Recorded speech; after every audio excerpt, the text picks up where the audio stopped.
ರಾಹುಲ್ ಗಾಂಧಿ ಅವರು ಅವ್ರ ಚೋರು ಇವ್ರ ಸಾಲ ಕೊಟ್ಬಿಟ್ಟು ಇವರೆಲ್ಲ ಬಂಡವಾಳಶಾಹಿಗಳ ಪರ ಇದ್ದಾರೆ ಅಂತ ದೇಶಾದ್ಯಂತ ಪ್ರಚಾರ ಮಾಡೋರು ತಮ್ಮದೇ ಪಕ್ಷದ ವ್ಯಕ್ತಿ 1,500 ಕೋಟಿ ಬ್ಯಾಂಕ್ ಹಣನ ನುಂಗಿ ನೀರು ಕುಡಿದಿದ್ದಾರೆ. ಅದ್ರ ಬಗ್ಗೆ ಚಕಾರ ಎತ್ತಿಲ್ಲ. ಚಕಾರ ಎತ್ತದ್ ಬೇಡ, ಇಲ್ಲಿರೋ ಕಾಂಗ್ರೆಸ್ ಅವ್ರಿಗೆ ಅವ್ರ ಪಕ್ಷದಿಂದ ಅಮಾನತ್ ಮಾಡಿ ಅಂತಾನು ಹೇಳಿಲ್ಲ. ಕೊಲೆ ಮಾಡಿದ್ರು, ಜೀವಾವಧಿ ಶಿಕ್ಷೆ ಅನುಭವಿಸಿದಂತ ವ್ಯಕ್ತಿ ಜೈಲ್ಗೆ ಹೋದ್ರು ಆತನ ಅಮಾನತ್ ಮಾಡೋದಿಲ್ಲ.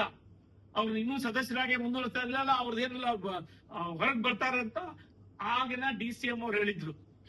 ಈಗ ನೋಡಿದ್ರೆ ನಜೀರ್ ಅಹಮದ್ ಅವರು ಅದೇ ರೀತಿಯಂತ ಕೆಲಸ ಅನೇಕ ಸಾವಿರಾರು ಜನರಿಗೆ ವಂಚನೆ ಮಾಡಿ, ಬ್ಯಾಂಕ್ಗಳಿಗೆ ವಂಚನೆ ಮಾಡಿ ಇವತ್ತು ನಿಶ್ಚಿಂತೆ ಇದೆ.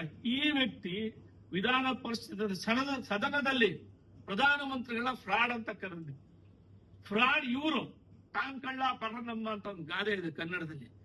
ಈತ ಫ್ರಾಡ್, ಇವ್ರು ಇನ್ನೊಬ್ಬರಿಗೆ ಫ್ರಾಡ್ ಅಂತ ಕರೆಯುವಂಥದ್ದು. ಇದೇ ಕಾಂಗ್ರೆಸ್ನ ಇಬ್ಬಗೆ ನೀತಿ ಎಲ್ಲಾ ವಿಚಾರಗಳಲ್ಲೂ ಇರುವಂತದ್ದು.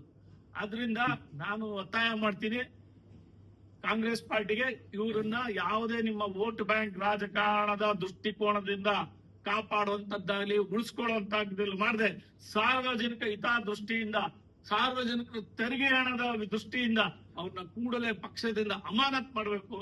ಮತ್ತೆ ಇವರನ್ನ ಸಲಹೆಗಾರರಾಗಿ ನೇಮಕ ಮಾಡಿದ್ದಕ್ಕೆ ಕಾಂಗ್ರೆಸ್ ಪಾರ್ಟಿ ರಾಜ್ಯದ ಜನತೆಯ ಕ್ಷಮೆ ಕೇಳಬೇಕು ಅಂತ ನಾನು ಒತ್ತಾಯ ಮಾಡ್ತೀನಿ.